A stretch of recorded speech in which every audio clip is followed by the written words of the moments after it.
All right, welcome to Lecture 2. In this lecture, we're going to look at relations between China, Korea, and Japan, and we'll also look at Japan in its own context. The Imjin War was the largest pre-20th century conflict in East Asian history and had no European involvement. The term Imjin refers to the year of the water dragon in Korea, but it's known by different names. The main players were China, Korea, and Japan. The Chinese called it the Korean Campaign, and in Japan it's also known as Hideyoshi's invasion. The war had lasting effects in Korea, facilitated the demise of the Ming dynasty in China, and produced bad feelings between Korea and Japan, which still exist today. In Japan, a series of military conflicts, political growth, and expanding commercial contacts helped unite the islands into one united nation. The warlords, or daimyo, again that's spelled D-A-I-M-Y-O, the daimyo and their samurai warriors often fought between each other. In the late 1500s, there was a prolonged civil war, which resulted in Hideyoshi, a lowly peasant who had risen through military ranks, being victorious. Bolstered by his victory, Hideyoshi invaded the Asian mainland in 1592. His plan was to invade Korea and then conquer China.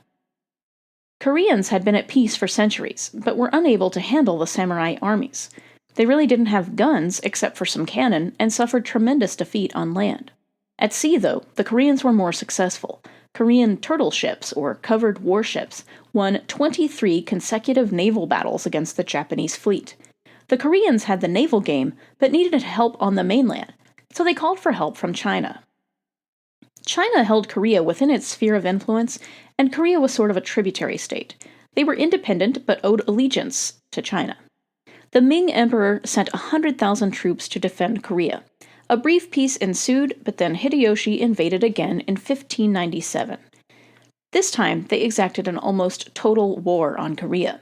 They were less interested in taking China and more interested in just taking provinces in southern Korea. But then Hideyoshi fell ill and gave an order to withdraw all of his troops. He died in 1598 before that could happen. Peace again reigned after 1598, but Japanese and Korean relations were never really the same. In fact, formal diplomatic relations did not resume for 20 years. Korea was devastated. The ruling class, called the Yangban, laid claim to so much tax-paying land that the royal revenues plunged. China also suffered dire consequences.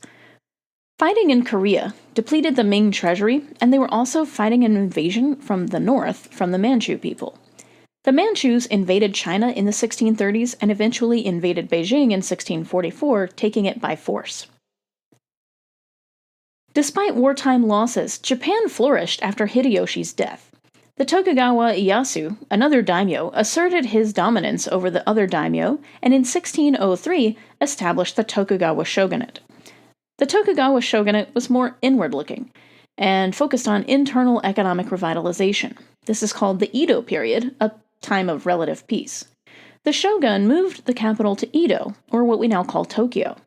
They built good roads for traveling, which helped commercial ties between the different Japanese cities and islands.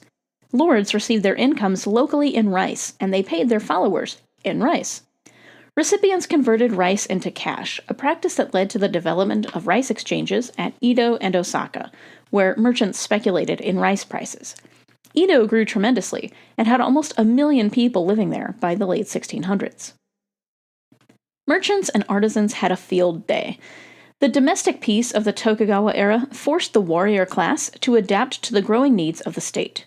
As the samurai became better educated and more attuned to the tastes of the elites, they became important customers for merchants dealing in silks, sake, fans, porcelain, lacquerware, books, and money lending.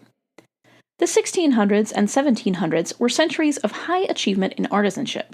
Japanese skills in steel-making, lacquerware, and pottery were joined by excellence in the production of porcelain, thanks in part to the Korean experts who were brought to Japan after Hideyoshi's invasions. In the early 1600s, porcelain manufacturers and merchants amassed huge family fortunes. Wealthy merchants and manufacturers were the key to future modernization and the development of industry, as we'll get to later in the course. The price of rice caused economic issues, and I just want to take a pause here, and I want to draw your attention to this graphic because I spent a ridiculous amount of time doing that graphic for you guys, and please just take a moment to just soak it in. The The price of rice caused economic issues. The shogunate's inability to stabilize the price of rice and the economic decline of the samurai class were particularly troublesome. The rice brokers could manipulate prices and interest rates to enrich themselves at the expense of the samurai, who had to convert their rice allotments into cash. Despite new laws to regulate interest rates and rice prices, many lords and samurai were still dependent on merchants to provide credit. The shogunate depended on the ability to reward and protect the interests of lords and samurai. Merchants stood in the way of this possibility, and also went against a Confucian idea that agriculture should be the basis of wealth and that merchants were morally weak. This was a debate in Japan about tradition versus modernity. The merchants represented the future, a modern world of trade and a civil society. The samurai represented tradition, the old ways of governing as a military society. This tradition versus modernity, civil versus military debate became evidenced in the incident called the 47 Ronin. Now, I put up the movie poster. Keanu Reeves was in this great movie. I guess it's great. I've actually never seen it, but it's a movie. And I'm sure it's totally historically accurate. And by totally, I mean totally not at all. From 1701 to 1703, the saga of the 47 Ronin epitomized the ideological and social crisis of Japan's transformation from a military to a civil society. A senior minister in the court provoked a young daimyo into drawing his sword.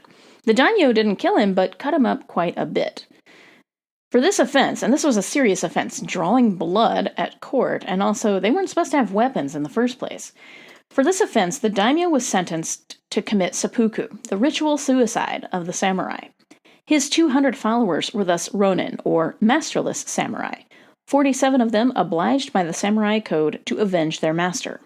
They broke into the house of that senior minister, the guy who provoked the incident in the first place, not the shogun who ordered the committing of seppuku. They broke into the house of the senior minister and killed him and other people of his household. They then took refuge in a temple in Edo and notified the shogun of their acts. Was it murder, or was it honoring the samurai code? Leave your thoughts in the comments below. Maybe it was both, maybe it was neither. The shogunate had to decide. The shogun ruled that the ronin had to die, but rather than being executed, they could go out the way of the samurai and commit seppuku. Traditional samurai values had to surrender to the supremacy of law. We're going to end the lecture there, and for the next section, we're going to look at China, the transition between the Ming Dynasty to the Qing Dynasty, and it's going to be interesting, I hope. I hope you think so. Anyway, see you on the next lecture.